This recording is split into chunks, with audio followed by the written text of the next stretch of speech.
Okay, so this is part 2 of the Ayurveda video. Sorry to break it up, but it's something to do with the size of these files. I don't know what it is. I'm kind of technologically incompetent. But okay, so part 2, we've discussed a little bit about diet and some herbs that you can use, some spices. The second thing that I wanted to talk about is Agni, or that's the Sanskrit word that describes the digestive fire. So in the Ayurvedic tradition, everything health-wise pretty much depends on the health of your Agni, or the health of your digestive capacity and your digestive tract.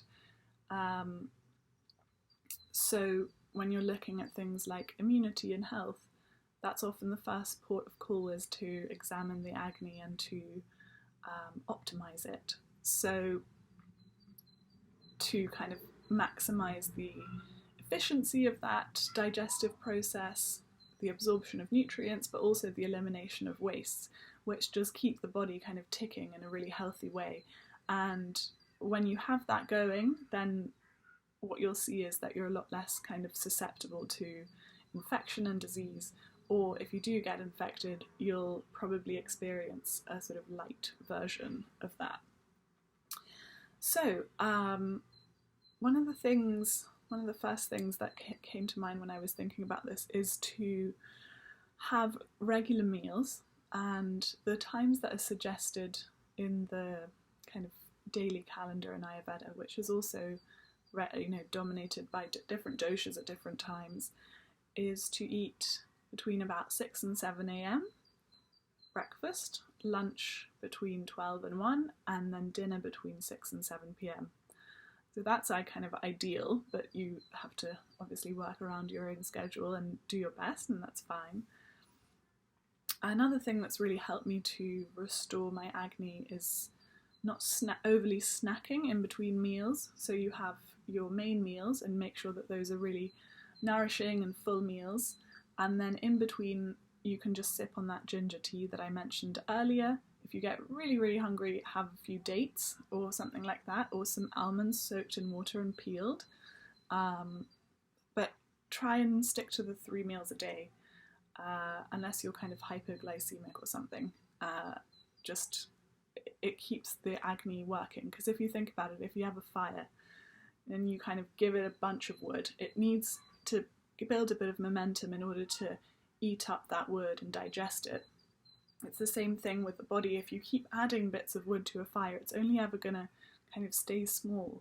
And perhaps some of that fuel that you're putting into the fire will go undigested, and then you get the dreaded ama, which is the kind of undigested food which becomes sort of toxic to the body.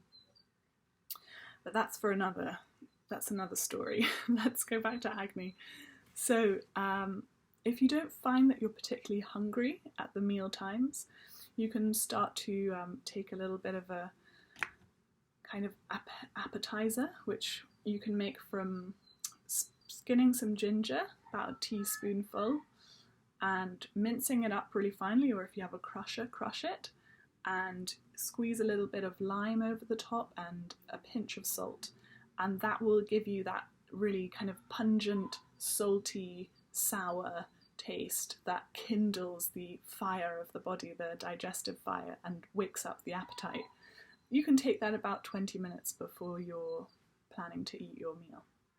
And that will help you to, digest it a little better, and hopefully avoid kind of overeating and snacking throughout the day. In the evenings, I've been taking Triphala, which is a blend of 3 Ayurvedic, or native to India, fruits. Phala means fruit, so 3 fruit.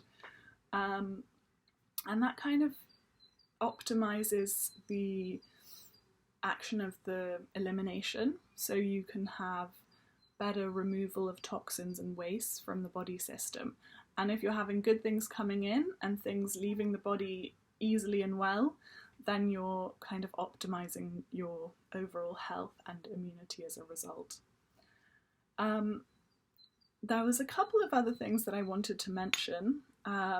Just seeing as the virus seems to kind of sit in the respiratory passages, in the throat, in the nasal cavity, and that's how it kind of comes into our bodies, I wanted to offer a few ways that you could kind of continually work on cleansing those passages, and they're really easy to do. So the first thing that I have been doing for myself, and my family has also been taking part, is to do a gargle, which is made out of boiling water. So you would boil a kettle or boil some water in a pan, and then put probably half a teaspoon of salt, or a couple of crunches if you have a salt in this kind of receptacle, and then about half a teaspoon of turmeric into the cup. Cover it with boiling water and then just wait until the water's not going to be burning your throat. Knock it back and just gargle it like a mouthwash. And the action of the salt and the turmeric on the back of the throat will get rid of any nastiness back there, cleanse, and just generally anti-inflammatory that whole area. If you've been finding that your throat gets a little bit tickly in this season, like mine definitely has. Another thing that you can do in the nasal passages is to use, oh, actually I didn't bring it in. It kind of comes in a bottle like this though. This is actually cinnamon essence, but it's, maybe I can just run and get it 1 second.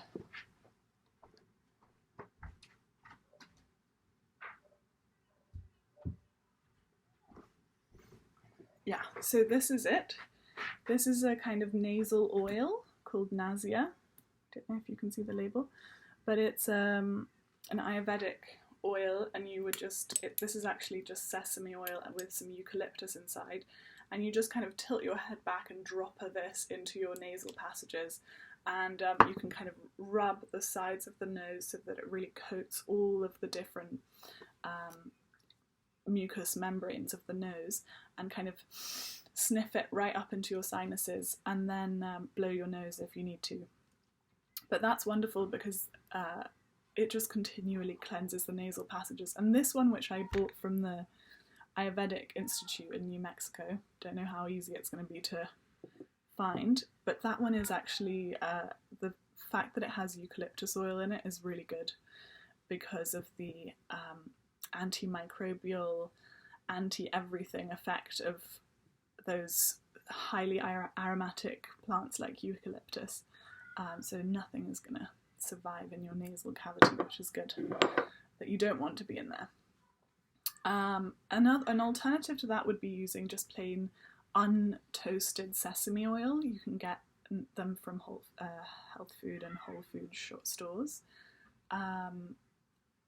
Or if you're feeling a bit adventurous, you can actually use ghee, but it does take a little bit of getting used to if you're not familiar with that. Another thing that I wanted to just mention at the end, so that's all the tips that I have written down. Another thing that I've been really noticing is the amount of fear and panic around this disease, and I mean, it's kind of normal. I don't think that we've, as a species, have gone through anything like this, certainly in my lifetime. But it's made me think about the effect of panic, fear on the human body, and when we're in that kind of fear or fight or flight response, there's a lot of, there's a huge effect on the body system. We digest less efficiently, but also the levels of certain hormones like cortisol are elevated, and that has the direct effect of suppressing the immune system. So what I would recommend, if you're at home a lot of the time now, maybe it's the perfect time for you to start whatever your own practice might be of meditation, if you want to call it that, or just breathing. There's a lot of amazing pranayamas out there, which are breath work, like a yogic breath, I guess.